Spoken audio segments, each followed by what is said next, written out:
Сәлем, таңғы ас бұл күннің ең маңызды тағамы екені барлықтарына белгілі. Бірақ осы таңғы аста жеуге болмайтын тағам түрлері бар.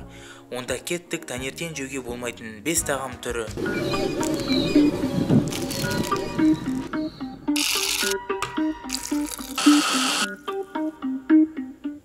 Кофе.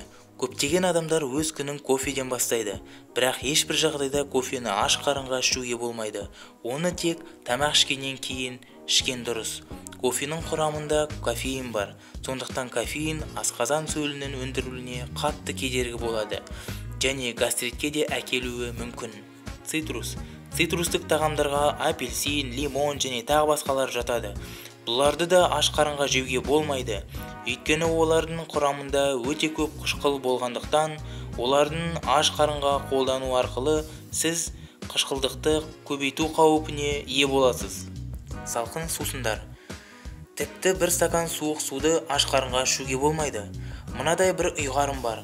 Ең алдымен ұйқыдан тұрған кезде бір стакан су ішеміз, ал бұл дұрыс ұсыныс.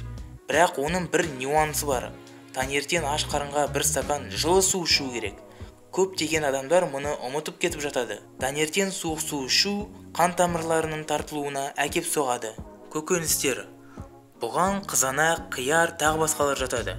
Бірақ қызанақтар көбінесе. Олардың құрамында қышқыл өте көп және бұл гастриттің дамуын қатты қоздырады. Ашытылған сүт тағамдары. Бұған йогурт та жатады. Бұл тағамдар зиянды емес, бірақ аш қарынға жегенде пайдасы да тимейді. Айранды қабылдаудың ең оңтайлы уақыты ұйықтар алдында ішу. Аш қарынға ішсең, оның барлық пайдалы бифидобактериялары асқазан сөлімен жойылады. Осымен видео соңына жетті. Егер таңғы асқа не жеу керектігін білгілерің келсе, үстіндегі оң жақ батырманы басыңдар. Сендермен болған Райымбек Ералы, сау болыңдар.